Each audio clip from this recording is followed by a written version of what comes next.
Let's just talk about reverse culture shock. Okay. Coming home to a very different culture, which we thought we knew, but after you live away from it in a completely new culture, not so much. Yeah. How would you say that your first instance of reverse culture shock took place? Well, I feel like there are so many videos and manuals and books out there that are meant to prepare you for culture shock when you're going to a country. But I think that's kind of weird because most of the time when you go to a foreign country, it's because you want to go there. You want to experience that culture shock. And you read up on these things because you want to learn as much as you possibly can. And you don't really think that you would not know your own country in that way. You don't really read up on it because it's like you live there your whole life. Why would you want to read up about how to act in America? Because you're American, you know what you're doing. Or how to expect to be treated in America. Yeah. As it were.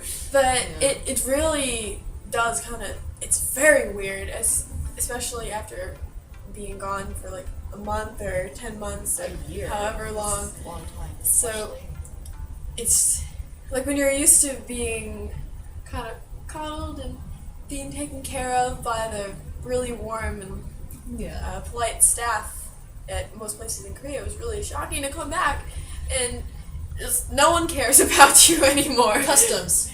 Yeah. The two, in Korea or Japan, the customs officer, oh yes, let me help you. Let me make sure that you're, okay, I know this is, pretty stressful, and let me just smile and do my job really well. Yeah.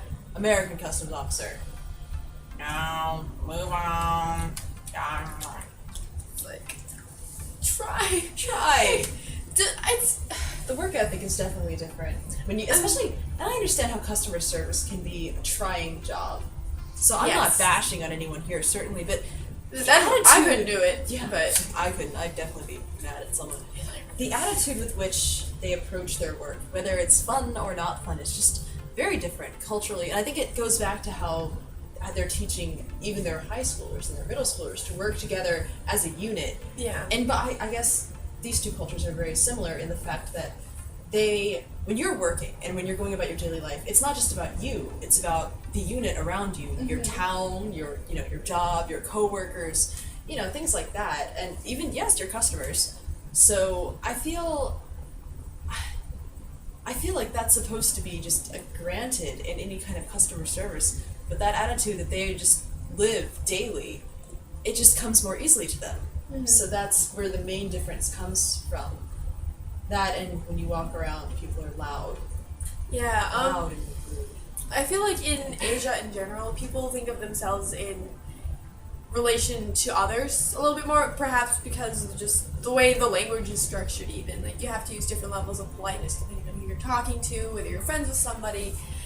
But that feature doesn't really exist in a lot of languages that we speak in America, so we're not as aware of the way that we affect others.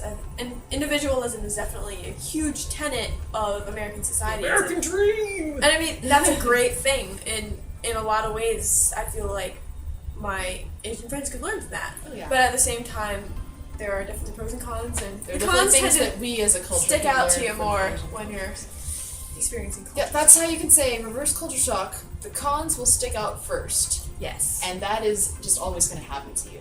So when you get back, don't just hate everyone suddenly because everyone is acting differently than you're used to, maybe even worse than you're used to. Just kind of think back to the roots of the matter and observe, technically you're in a different culture and you can learn more about your culture. You get a completely unique perspective. You get kind of an outsider's view of your own home. And it's, it's fascinating, really. It is really interesting to think about. It can definitely be very trying, so just be prepared for that. But that definitely should not stop you from traveling if that's what you want to do.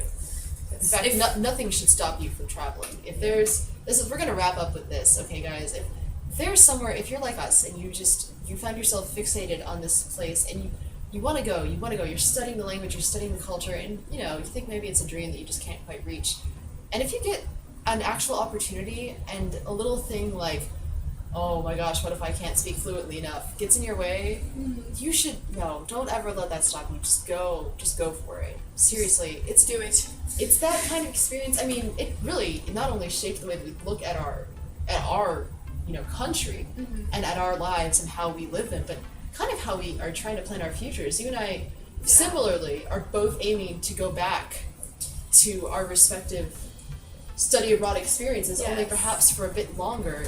And that's, something that will affect your life choices. We've thought and planned and worked and aimed for college, wonderful goals that will just, but basically, that's what it all boils down to. This kind of experience is something that you will, even if you don't want to go back eventually, when you agree, you can't really regret trying. It's not something that will hurt you. It can only help you, and it can only broaden your mind and make you a better person. So I would say, if you have a dream, just take hold of it and do it. Because if we can do it, us girls from West Dakota with basketball blue, good old town of basketball blue, West Dakota, if we can do it, then you can do it. So that's that. This is our message. This is our kind of little, I guess, what's what I'm looking for? Overview.